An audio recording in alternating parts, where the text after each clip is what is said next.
नमस्कार, आप देख रहे हैं हमारी खास पेशकश चुनावी बयार। पीएम पहुंचे बिहार। मैं हूं आपके साथ दीप्ति शाही सिंह। चुनावी साल है बिहार में और सियासी माहौल है। एक तरफ बिहार में जहां राहुल गांधी और तेजस्वी यादव वोटर अधिकार यात्रा कर रहे हैं, वहीं दूसरी ओर प्रधानमंत्री नरेंद्र मोदी भी बिहार पहुंचे और वहां पर बिहार के लोगों को 13,000 करोड़ की सौगात भी दी। अब इस दौरे को पूरी तरह से सियासी चश्मे के साथ देखा जा रहा है, क्योंकि जल्द ही बिहार में चुनाव होने वाले हैं। तो जाहिर तौर पर विपक्ष वहां पर मौजूद है और पीएम मोदी भी वहां पर पहुंचे हुए थे। आपको बता दें कि इस साल पीएम मोदी का ये 7वां दौरा था। इस साल लगभग हर महीने पीएम मोदी बिहार पहुंचे हैं, लेकिन किस तरह से बिहार पहुंचने के बाद उन्होंने सिर्फ बिहार वासियों को सौगात ही नहीं दी, बल्कि महागठबंधन को जमकर घेरा भी। अब पीएम मोदी के इस चुनावी दौरे का क्या कुछ असर होता है और साथ ही साथ राहुल गांधी और तेजस्वी यादव की वोटर अधिकार यात्रा इससे कितनी प्रभावित होती है, इसी को लेकर बात करेंगे। अगले आधे घंटे आपको ये समीकरण समझाने की कोशिश करेंगे। हमारी ये रिपोर्ट देखिए। ऑपरेशन सिंदूर ने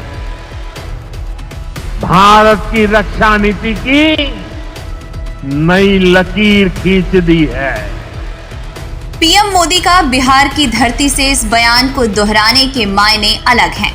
ये वही बिहार की धरती है जहां से पीएम मोदी ने पहलगाम के आतंकियों और आकाओं को मिट्टी में मिलाने की कसम खाई थी और फिर अपने उस वादे को पूरा भी किया।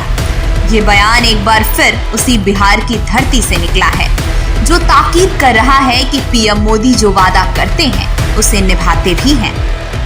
बिहार की धरती पर लिया हुआ और संकल्प, ये धरती की ताकत है। इस धरती पर लिया गया हर संकल्प कभी खाली नहीं जाता। और इसलिए तो भाइयों बहनों, जब कश्मीर के पहलगाम में आतंकी हमला हुआ था, हमारे निर्दोष नागरिकों को उनका धर्म पूछ करके मारा गया, मैंने बिहार की इसी धरती से आतंकवादियों को मिट्टी में मिलाने की बात कही थी। आज दुनिया देख रही है,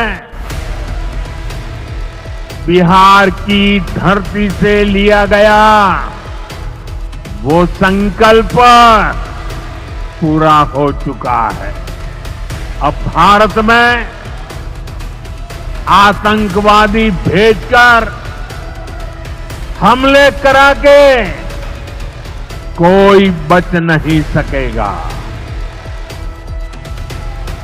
आतंकवादी चाहे पाताल में क्यों न छिप जाए,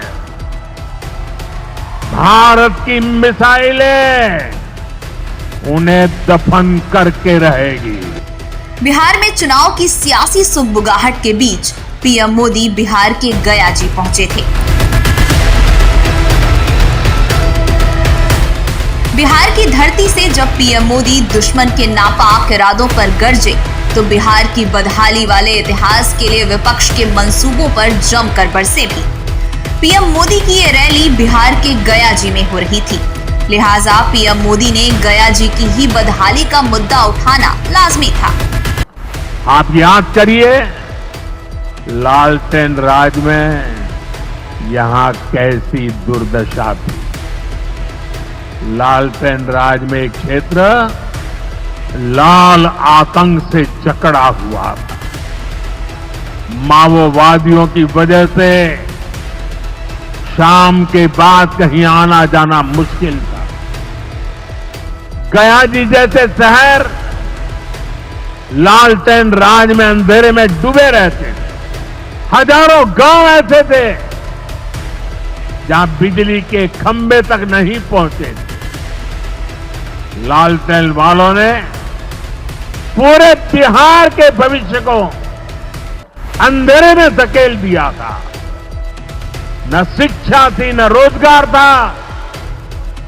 बिहार की कितनी पीढ़ियों को इन लोगों ने बिहार से पलायन के लिए मजबूर कर दिया था। बिहार में इसी साल विधानसभा के चुनाव भी होने हैं। इसलिए सियासत ने रफ्तार भी पकड़ ली है। विपक्षी दल कांग्रेस और आरजेडी मिलकर वोट अधिकार रैली निकालकर बीजेपी को निशाने पर ले रहे हैं। चाहे राहुल गांधी हो या तेजस्वी यादव, दोनों ही अपने सियासी अरमानों को अंजाम देने के लिए कोई कसर नहीं छोड़ रहे हैं। ऐसे में पीएम मोदी का बिहार पहुंचना विपक्ष को रास तो बिल्कुल नहीं आया।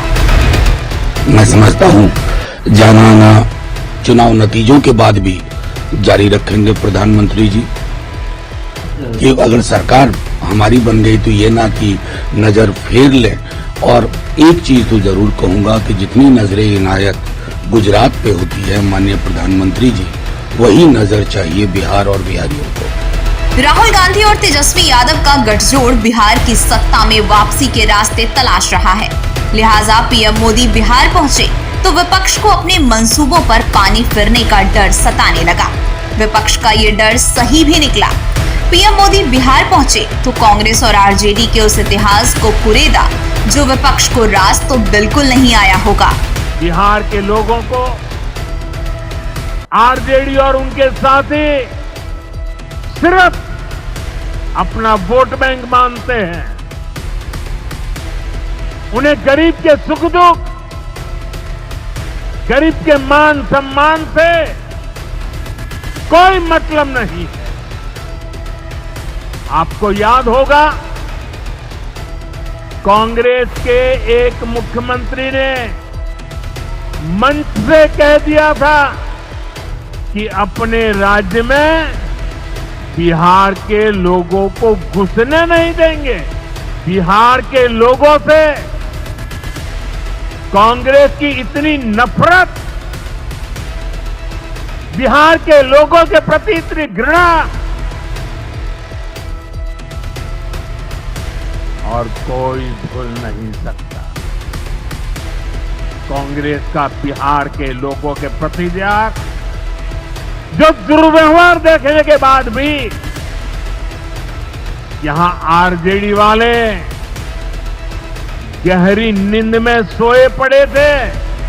बिहार की एनडीए सरकार कांग्रेस और इंडी गठबंधन वालों के इस नफरती अभियान का जवाब दे रही है। बिहार के बेटे बेटी को यहीं पर रोजगार मिले, सम्मान की जिंदगी मिले, मां बाप की वो देखभाल कर सके, इसी सोच के साथ हम काम कर रहे हैं। बिहार वो राज्य है जहां गंगा की पावन धरा सिर्फ जल नहीं, आस्था की पहचान कही जाती है, जहां कदम कदम पर इतिहास और साहित्य की सरगम गूंजती है। उस बिहार की धरती पर पीएम मोदी की रैली सिर्फ सियासी नहीं थी, न सिर्फ सरकार के काम को गिनवाने वाली थी, बल्कि बिहार को विकास के नए सौगात भी देने वाली थी।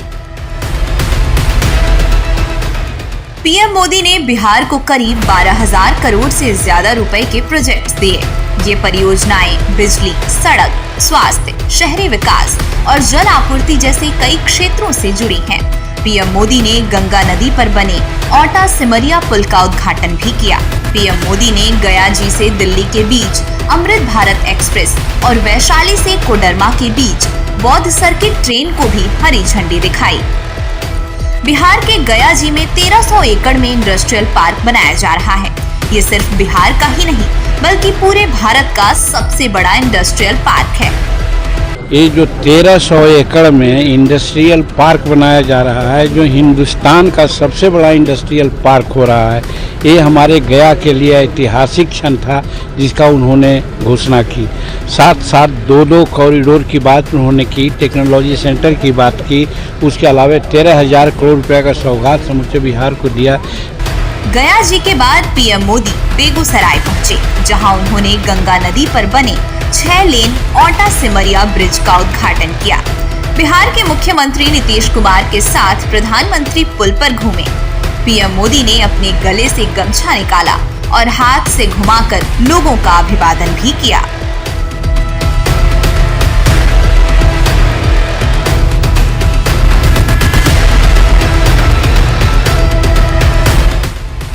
ये मात्र एक पुल नहीं है, बल्कि बिहार की जनता के समस्या का स्थायी समाधान है। पीएम मोदी ने शुक्रवार को गंगा की गोद में इतिहास का जो ये नया अध्याय लिखा है, वो बिहार की कनेक्टिविटी को नई पहचान दिलाएगा। ये पुल घटाएगा दूरी, घटाएगा समय और बढ़ाएगा पूरे क्षेत्र की रफ्तार। यही नहीं, ये पुल जोड़ेगा लोगों को संस्कृति से और श्रद्धा से। जहां पहले जाम और लंबा सफर था, वहां अब होगा विकास, व्यापार और रोजगार का विस्तार। ये पुल बिहार के विकास और पीएम मोदी के विजन के सेतु हैं।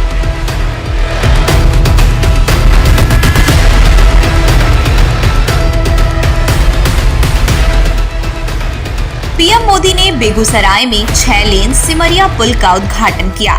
NH 31 पर बना ये पुल 8.15 किलोमीटर लंबा है। ये पटना के मोकामा और बेगूसराय के बीच सीधा संपर्क स्थापित करेगा। ये पुल पहले से मौजूद 2 लेन वाले राजेंद्र सेतु के समानांतर बनाया गया है। ये एशिया का दूसरा सबसे चौड़ा 6 लेन ब्रिज है। इससे उत्तर और दक्षिण बिहार सीधा जुड़ जाएगा। इस पुल के बनने से उत्तर बिहार क्षेत्रों और दक्षिण बिहार के बीच की दूरी 100 किलोमीटर तक कम हो जाएगी। इसकी खासियत ये भी है कि पुल के नीचे से मालवाहक जहाज भी गुजर जाएंगे। पीएम मोदी के इस बिहार दौरे ने बिहार के विकास की नींव तो रखी ही है, साथ ही बिहार की सियासत में एनडीए के पिलर को भी मजबूत कर दिया है। देखिए, ये बात तो हकीकत है, ये बात तो किसी से छुपी नहीं है कि किस तरीके से बांटो और शासन करो की राजनीति रणनीति को लंबे समय तक कांग्रेस ने अपनाने का काम किया। बिहार में जो एक क्षेत्रीय दल है राष्ट्रीय जनता दल, वो तो भाई एकदम सीने पे तमके की तरह चमका के ही चलते हैं इस बात को, जिसमें क्षेत्रीयता, जिसमें जातीयता और सांप्रदायिकता को बढ़ावा देने की बात की जाती है, MY समीकरण का जिक्र किया जाता है। वहीं दूसरी तरफ हमारी सरकार, जिसने हमेशा सबका साथ सबका विकास की बात की है, आज भी भाई उस मंच पे आप लाभार्थियों को देख लीजिए, उन लाभार्थियों की सूची को देख लीजिए। क्या उसमें जब घर बांटने की प्रधानमंत्री आवास योजना के तहत जब घरों की चाबी दी गई, उसमें मुझे बताइए ना कौन सा भेदभाव किया गया। सांप्रदायिकता को आधार बनाकर ये लोग बोलते हैं कि धर्म के आधार पर हम लोग बांटने का काम करते हैं। क्या उस मंच पे आपको धर्म के आधार पर भी कोई भेदभाव आपको देखने को मिला? तो ऐसे में जो लोग बांटने की राजनीति करते हैं, उन्होंने ही हमारे देश का और हमारे प्रदेश का खास तौर पे सबसे ज्यादा नुकसान किया है। चुनावी साल में पीएम मोदी का ये 6ठा बिहार दौरा था और पीएम मोदी के इस दौरे ने पूरे एनडीए गठबंधन का जोश हाई कर दिया है। एक बार पीएम मोदी के इस साल के बिहार दौरे पर नजर डाल लेते हैं। 24 फरवरी को भागलपुर में दौरा, 24 अप्रैल को मधुबनी के छंछारपुर में पीएम, 29 मई को पटना में पीएम मोदी का कार्यक्रम, 30 मई को रोहतास के विक्रमगंज में पीएम, 20 जून को सिवान में पचरुखी में जनसभा, 18 जुलाई को मोतिहारी में पीएम, 22 अगस्त को गया जी में पीएम मोदी। पीएम मोदी का ये बिहार दौरा बिहार के विकास के साथ ही एनडीए के लिए खास रहा।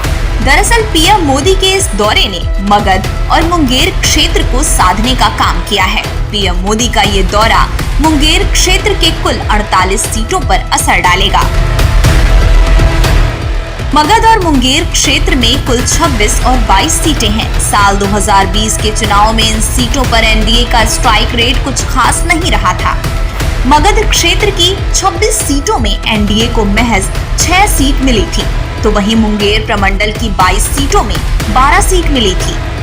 वहीं महागठबंधन की बात करें तो मगध क्षेत्र की 26 सीटों में उसे 20 सीट मिली थी और मुंगेर प्रमंडल की 22 सीटों में 10 सीट मिले थे।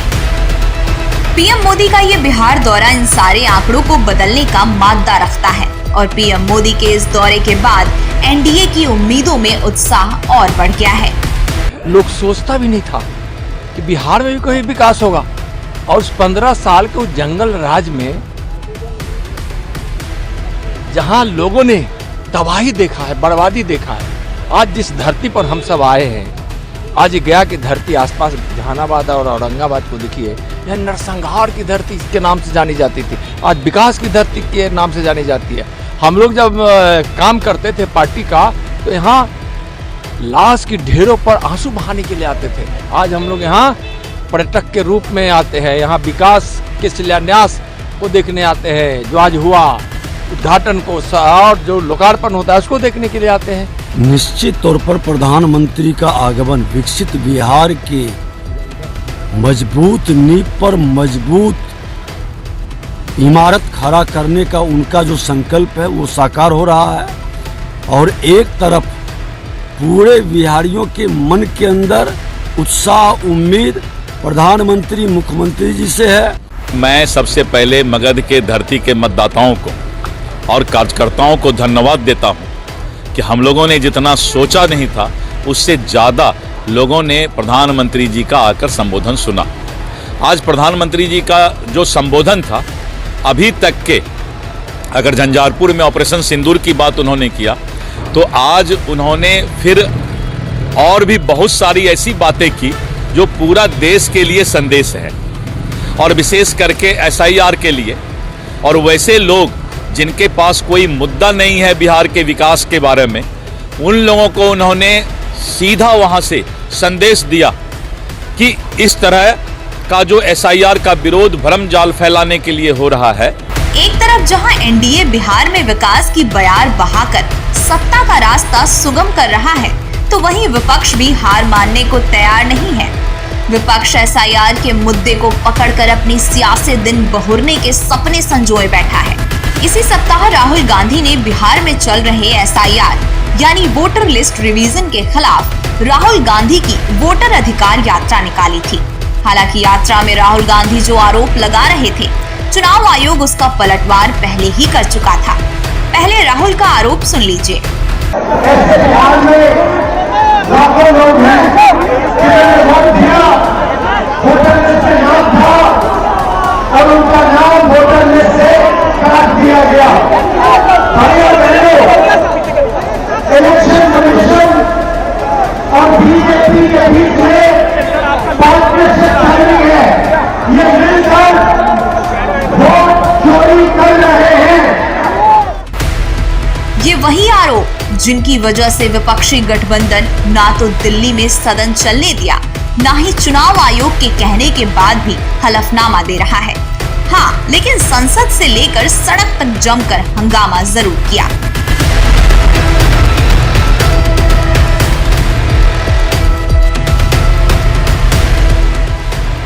राहुल गांधी के वोटर अधिकार यात्रा में राजद नेता तेजस्वी यादव सांसद राहुल गांधी के साथ कदम ताल मिलाते दिखे थे।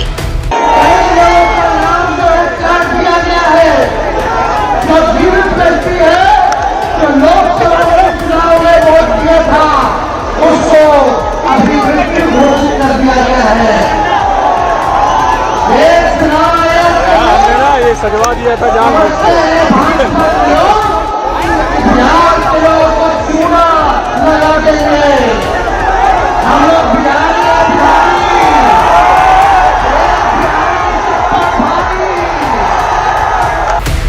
राहुल गांधी हो या तेजस्वी यादव, दोनों भले ही SIR के मुद्दे पर जन आंदोलन तो धार देने में लगे हैं, लेकिन ये जन आंदोलन कम और उनके सियासी हित का आंदोलन ज्यादा लग रहा था, क्योंकि चुनाव आयोग भी राहुल गांधी को पहले ही नसीहत दे चुका है कि शिकायत के लिए सबूत की जरूरत होती है और आरोप लगाने वाले हलफनामा दे या फिर माफी मांगे। राहुल गांधी के आरोपों के बाद चुनाव आयोग ने खुद सामने आकर बीते रविवार को अपना जवाब दिया और राहुल गांधी के वोट चोरी के आरोपों पर 7 दिनों के अंदर हलफनामा देने की बात भी कही थी। वोट चोरी के आरोपों पर चुनाव आयोग के जवाब को भी जान लीजिए। हमारे लिए कोई पक्ष विपक्ष नहीं, सब बराबर। मतदाता को निशाना बनाकर राजनीति की जा रही है। शिकायतकर्ता को सबूत देना होता है। आरोप लगाने वाले हलफनामा दें या माफी मांगे। वोट चोरी जैसे शब्दों का इस्तेमाल सही नहीं।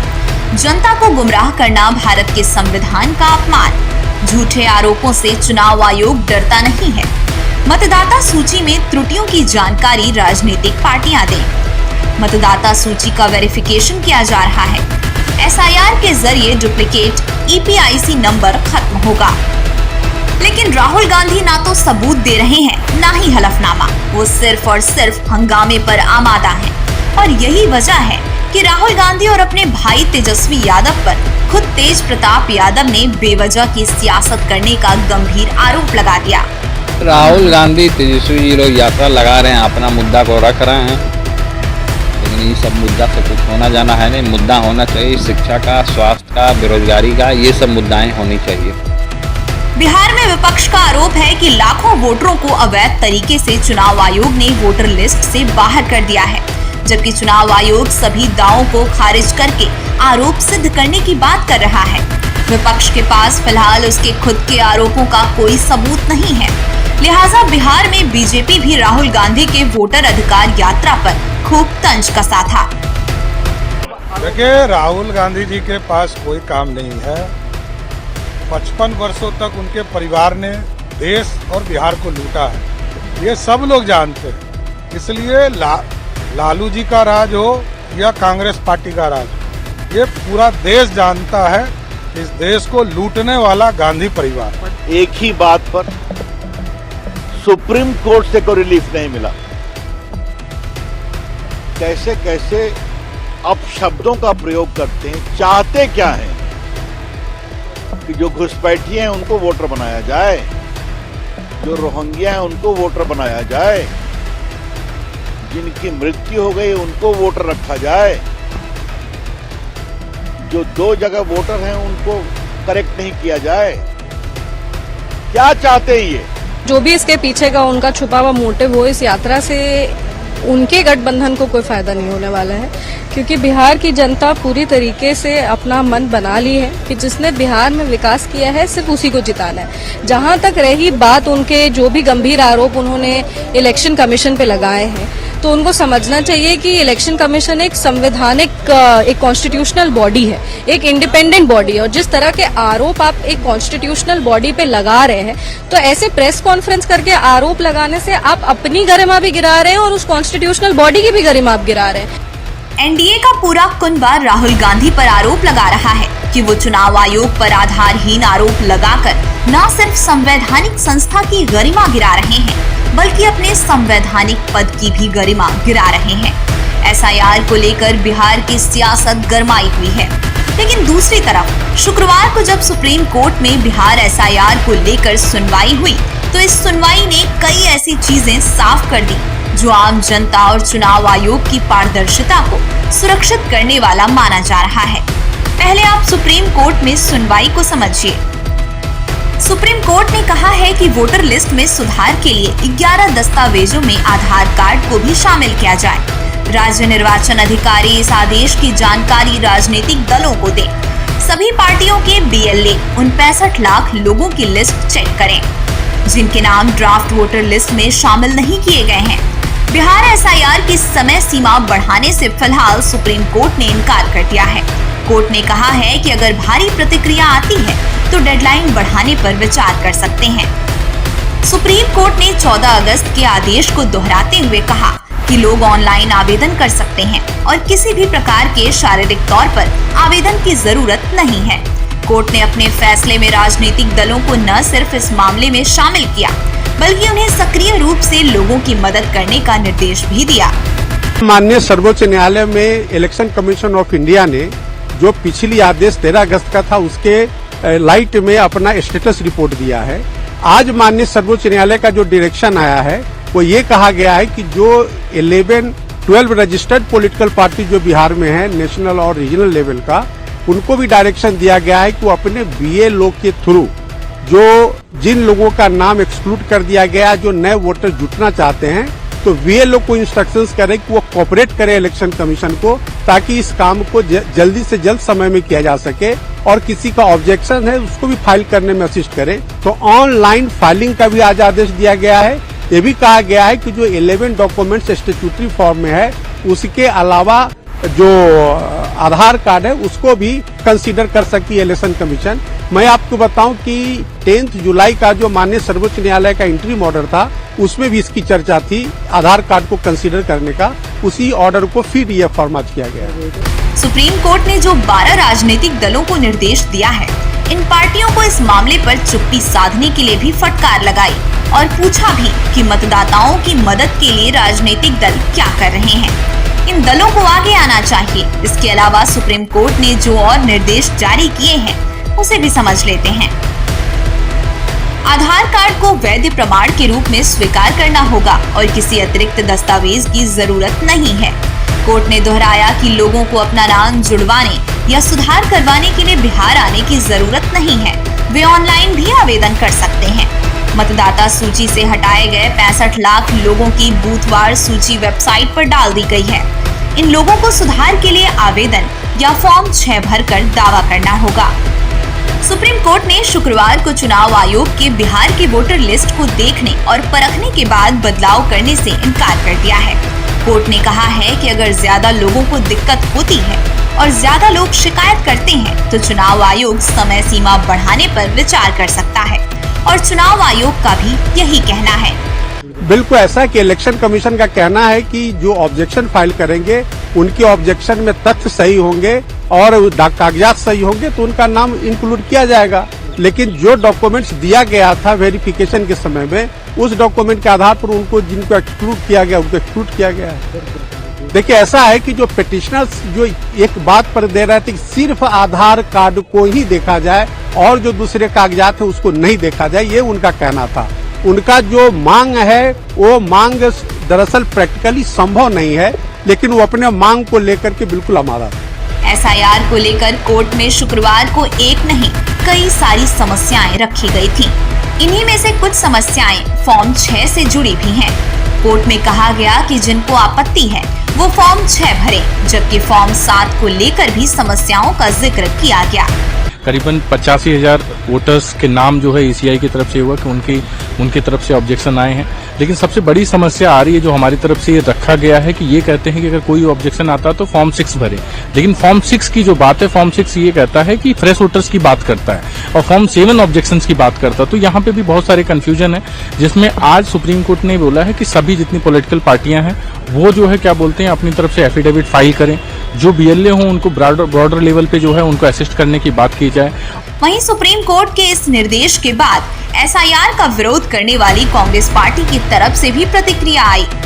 कांग्रेस नेता पवन खेड़ा ने सुप्रीम कोर्ट के इस फैसले का स्वागत किया है, क्योंकि यही मांग हम शुरू से कर रहे थे। जब से SIR एक्सरसाइज शुरू हुई, आधार पहचान का एक मूल डॉक्यूमेंट है, मूल दस्तावेज है, उसी को अगर आप नहीं स्वीकार करेंगे तो हमारी पहचान कहाँ जाएगी।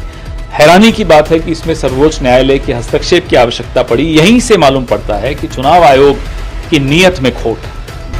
फिलहाल सुप्रीम कोर्ट ने सभी 12 राजनीतिक दलों को इस फैसले की जानकारी देने और कोर्ट में पेश होकर एक स्टेटस रिपोर्ट जमा करने का निर्देश दिया है और 8 सितंबर तक स्थिति रिपोर्ट दाखिल करें। कोर्ट ने कहा कि वे इस मामले पर अपनी नजर बनाए रखेंगे। तो बिहार में जल्द ही चुनाव होने वाले हैं। अब देखने वाली बात होगी कि राहुल गांधी और तेजस्वी यादव के वोटर अधिकार यात्रा का असर ज्यादा पड़ता है या PM मोदी की सौगातों का असर ज्यादा पड़ता है। आज के लिए फिलहाल इतना ही। देश और दुनिया की बाकी खबरों के लिए आप देखते रहिए दूरदर्शन उत्तर प्रदेश।